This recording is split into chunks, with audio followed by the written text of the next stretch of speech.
Start recording. Stop recording. Button. Back. Button. Stop recording. Camera chooser. Front facing. Button. Hello everyone, I'm here with another video. I haven't done one in a little while. I wanted to talk today about the Surface Go, and mainly with accessibility and how it does. So I have the 8 gig of RAM, 128 gig hard drive model that I went ahead and bought mainly for work. And I'm going to turn the camera here, right here. There we go.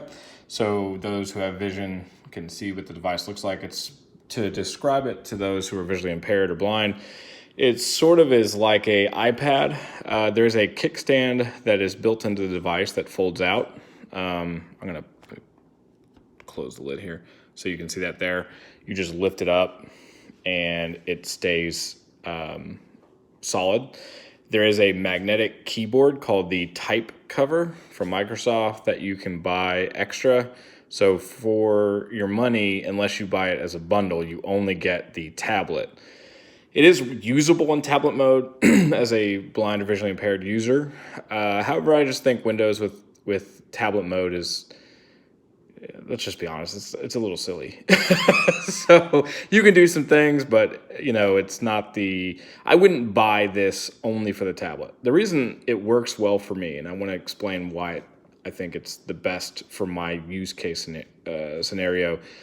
Samsung is making a book that's very thin, more like a MacBook Air type of device that I'm kind of anxious to see what that looks like, and that may be what I switch to. But I wanted something that I could carry in my book bag that wouldn't be extremely heavy, that would give me the power to run JAWS, which is a screen reader, or NVDA or narrator. I do testing, so I use all three of them. And I wanted something that would work with all three screen readers, and also that just wouldn't be a brick. So lightness was my main concern. So what I like about this device is it's small enough. I can sit it on my lap in my chair here at home, or I can put it on my desk at work. The keyboard is a little cramped, but you can always pair it with a Bluetooth keyboard. You don't have to have this magnetic cover.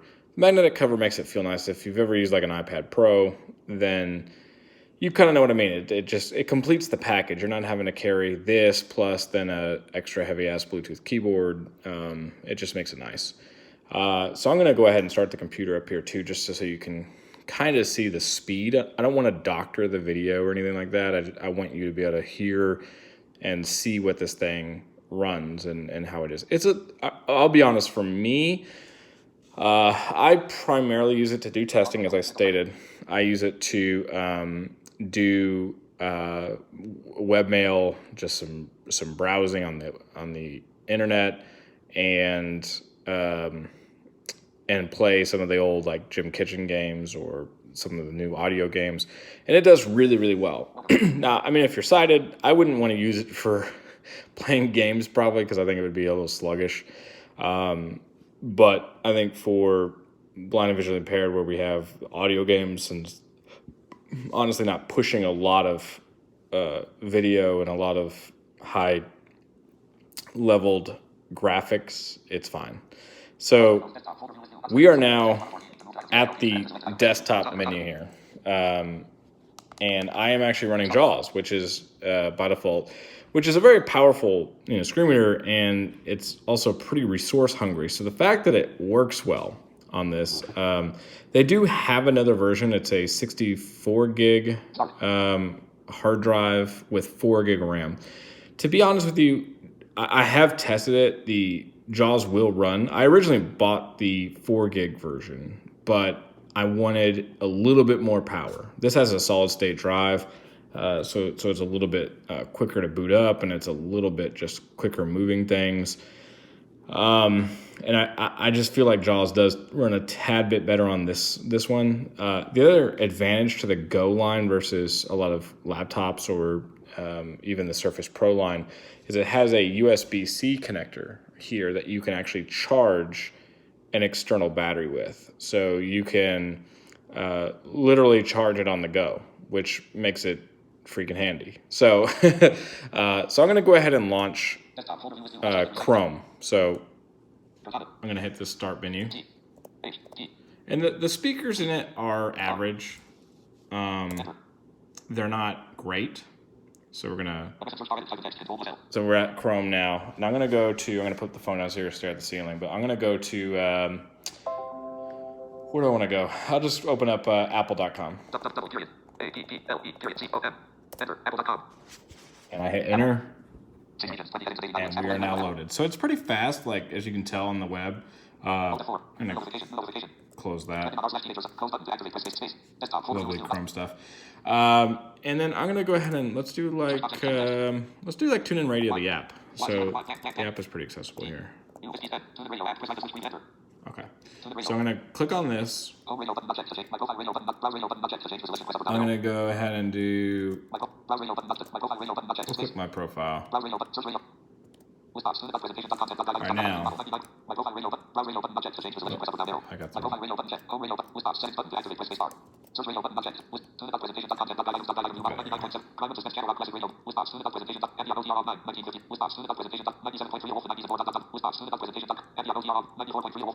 There we go. I'll play a local country station here. There we go. And it's gonna buffer. There we go. So now I can hit Alt F4, boom. And let me go ahead and just load Microsoft Word real quick.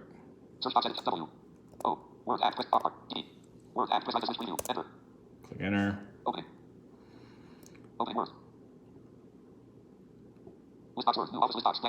And now we're at the blank document. So if I press enter again, I'm going to give you an experience what it's like, listening wise, what it's like to hear it typing. So press enter on blank document. It took a minute to load that.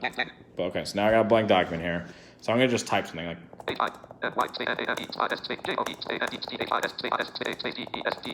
Okay, so I put, hi, my name is Joe. This is a test, as you can now see on the screen. And as you could hear with the screen reader, it kept up with my typing. There was no like lagginess or anything like that. And if I hit up or down, there's a little bit of lag here. Let's see. So there is some lag sometimes. I'm gonna do another quick sentence just to demonstrate one more time. So I'm gonna go. So I pressed enter, and I'm gonna go. All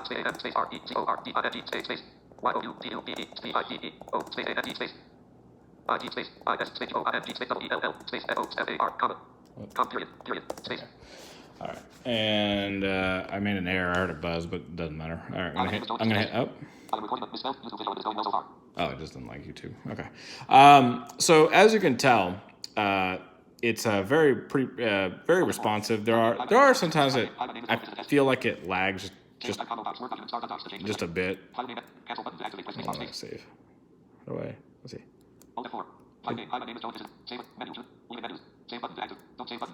Don't save. That's weird. I must have updated that.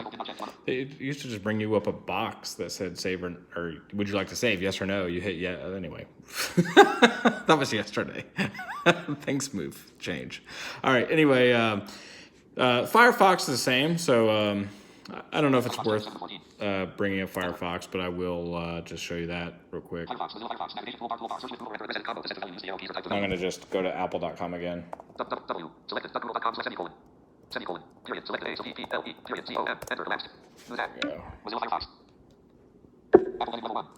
And there we go. So Chrome is a little faster, but not bad. Let me just go ahead and unload JAWS. And I'm going to load NVDA. So control it in. Just to kind of give you an idea. So there we go. So a little slow, but it's doable. And I'll be honest with you guys, it's very nice having a very portable computer.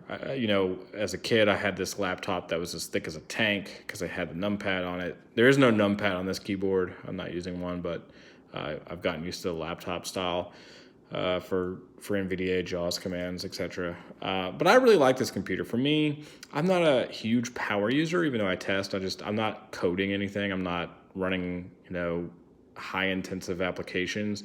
The Go is pretty good. I would like a little bit more, but there's always trade-offs when you start getting power hungry. Number one, price. Number two, just heaviness. Windows it's starting to become a trendy thing now to become more like Apple with their laptops. But one thing I don't like about Windows usually for computers, the really thin laptops are really high dollar, and I just don't want to pay that, especially when you have to pay for JAWS and etc. But for my money's worth, this thing that costs I think it was $499. You can sometimes get them for cheaper, and you can even get the type cover as a bundle cheaper. Is worth every penny. So I hope this video has maybe brought to light some things and has shown you this device a little bit. Is there anything worth mentioning? So in the box, I was telling you it charges USB-C. There is a proprietary magnetic charger as well. So it sort of looks like the MacBook, if you guys have ever seen that, the charger, in a sense, it has a magnetic fastener that fastens to the jack here, proprietary jack on the bottom. That's optional though. You can still charge it with USB-C. However, doing that, there's only one USB-C port, and that's it. And there's a 3.5 port. So if you use the USB-C port for charging, you're basically not going to be able to use any dongles or anything like that. So that's something to consider. However, you can use the magnetic.